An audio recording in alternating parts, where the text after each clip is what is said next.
কালীগঞ্জ কুনাপাড়ার জমি বিবাদ, অভিযোগ পাল্টা অভিযোগে সরগরম এলাকা। কালীগঞ্জ কুনাপাড়া গ্রামের জমি বিবাদকে কেন্দ্র করে এক পক্ষ আরেক পক্ষের উপর কাদা চুড়াচুড়ি অব্যাহত রয়েছে। এ নিয়ে গতকাল সন্ধ্যায় কালীগঞ্জ ডাকবাংলায় এক প্রতিবাদী সভা অনুষ্ঠিত হয়। এদিনের সভা শেষে প্রতিবাদকারীরা সংবাদ মাধ্যমে জানান, বিবদমান জমির উপর অবস্থিত একটি উপাসনালয় ভূপাতিত করার ঘটনাকে তারা কোনোভাবেই মেনে নিতে পারছেন না। পুলিশ প্রশাসনের দৃষ্টি আকর্ষণ করেছেন তারা। এদিকে ঘটনার পরিপ্রেক্ষিতে জমির খরিদ্দার নাজিম উদ্দিন ও মোখতার হোসেনের আত্মীয় স্বজনরা আজ এক সাংবাদিক সম্মেলন করে বিস্তারিত তুলে ধরেন।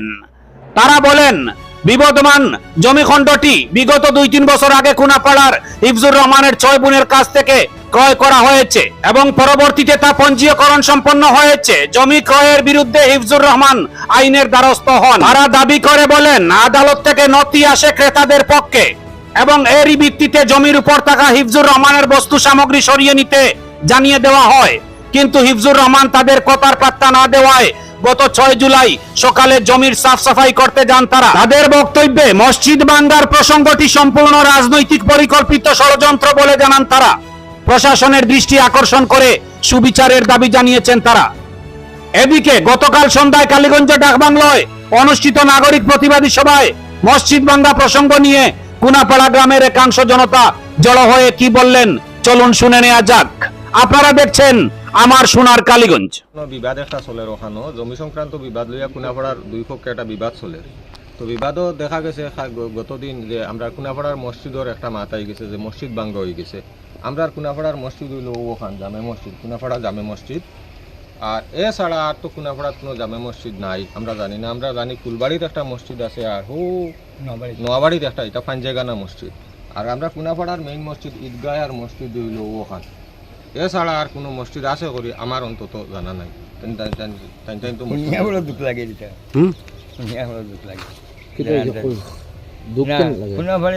মানে মসজিদ ভাঙি লিছে শব্দ শুনিয়া দরবার লাগছে দুই পাইটিয়ে। আর মাঝে কোনো মসজিদ ভাঙি লিছে, মসজিদের দিনও কোনো দেখছিও না, বাঙ্গাও দেখে না। আমরা তো বল আছি পুরা।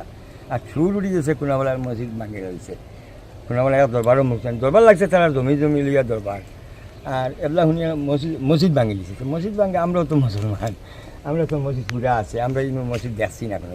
কিন্তু 3টা মসজিদ আছে, এক গাঁও হোক না, টোটাল বাউন্ডারি হইল কুনাপাড়া জামে মসজিদ। আচ্ছা, আপনার মতে কি মানে একটা বুয়া নাম প্রচার হয়েছে? এটা বুয়া নাম প্রচার হয়েছে, মসজিদ দেখছি না আমরা। আর যদি কোনো পার্সোনাল বের দেখে তাকে তো কইতে পারতাম না, আমরা গাঁর মানুষে কইতে পারতাম না। আমরা তো মসজিদ এখন জীবনের মাঝ ঘুরিয়ে গেলাম, সবসময় তো ঘুরিয়ে ইমাম সবও আছেন, মসজিদও আছে, কোনো ভাঙ্গা টাঙ্গা করতে নাই। আমার নাম তাজমুল ইসলাম, আমার ভাই ফজল। তাই মানে দীর্ঘ 2.5 বছর আগে অন্য জায়গা কতটুকু কিনছই। ফজলুর রহমানের ভাই বনির তর্কেস্থানে তারা 6 বনির জায়গা অংশ কিনে হয়েছে। কিনতে গিয়া মানে এটা 2.5 বছর আগে কিনে হয়েছে বনিন্তর অংশ। বনিন্তর অংশ কেনার কারণে মোটামুটি জায়গাটা ফিরিয়া মানে বাইয়া কেস দিছে, জায়গা দখল করছে, মানে গিয়া জায়গা পড়ে গেছে যে বনিন্তর কোনো অংশ নাই। বনিনটা এটা বেসার বাদে জায়গা নাম রেজিস্ট্রারি পর্যন্ত হয়েছে, নামজারি হয়েছে, কোর্টও কেস দেওয়ার কোর্টও রায় হওয়া হয়েছে। হওয়ার পরে কেন আমরা গিয়া জায়গা মানে আমার ভাইয়ে গিয়া জায়গায় গান তারা কইছেন যে তুমি ওর জায়গাটা ছাড়, ওই জায়গাটা ছাড়। আমরা জায়গাটা গিয়া মানে আমরা বেসাবিকে করতাম বা জায়গা মাটি করাইতাম, যা তুমি ক্লিয়ার করে জায়গাটা দিয়ে তুই। তখন এইটা দিতে রাজনৈতিক দেন না। এটা পরে আমার ভাই এটা নিয়ে মানে গাড়িগুলি দিয়ে এটা নিয়ে মাটি লেভেল করিয়া দিয়েছেন। এর ভিতরে মানে খালি কিন্তু শুনছি চিমকাতে একটা সভা করছেন যে একটা মসজিদ আসলো, মসজিদটা তারা ওইখানে ভাঙিয়া আমরা রাজনৈতিক কিছু দুষ্টচক্র তার লগ লইছেন হইয়া যে কইটা এখানে মসজিদ আসলো, মসজিদটা ভাঙ্গ হয়েছে।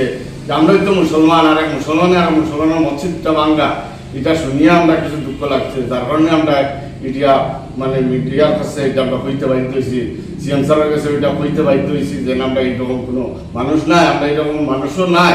আমরা উপযুক্ত সত্যটা আমরা পাইতাম করিয়া আমরা গিয়ে এটা লাগছি।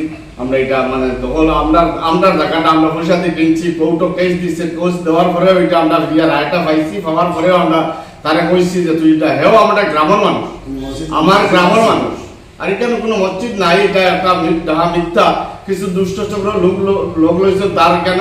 আর হে তো বেশি বেশি খার এই জায়গাটা মানে অনেক জায়গা বেশি, আর তার এটা অনেক সম্পত্তি আসলো।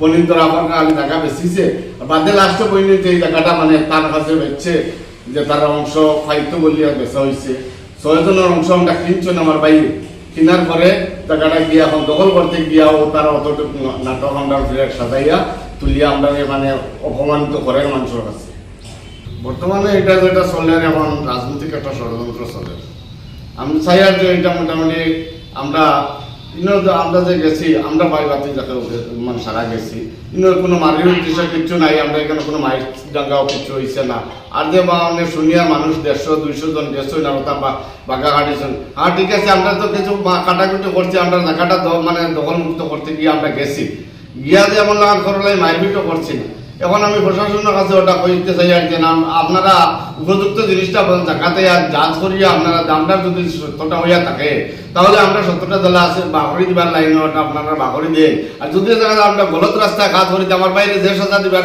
এটা আপনারা কোনো যাতে অসুবিধা নাই এতে দরকার হয় ফাঁসি দিবার হয় ফাঁসি দিই আর এই মানে ডাঙা মিথ্যা জিনিসটা মানে আমরা উপরে তুলিয়া লাভ নাই আমরা কারণ চলিয়া কারণ মানুষ আর বেশিরভাগ রাজনীতিকে এটা করে রাখো আমরা দেশ যে কোনো একটা জিনিস কাজ মানে কোনো জিনিস আরম্ভ হইলে জাগির রাজনীতিক খবর ধরিলে আর না প্রশাসন গিয়া বা দাতা দিবা মানে প্রশাসনে যে জিনিস আইয়া মানে সামনে আইয়া করতো এই জিনিসের রাজনীতিকে চাপ দিয়ে রাখিয়া বইল প্রশাসনে কিছু করতে পারে না যে আমরা চাই মানে প্রশাসনের কাছে ওটা আর কি আমরা ওটাতে উপযুক্ত বিচার করি আমরা দেখবা আমরা আর কিছু চাই না আমরা গভর্নমেন্ট হিসাবে জানাইছি আমরা তারা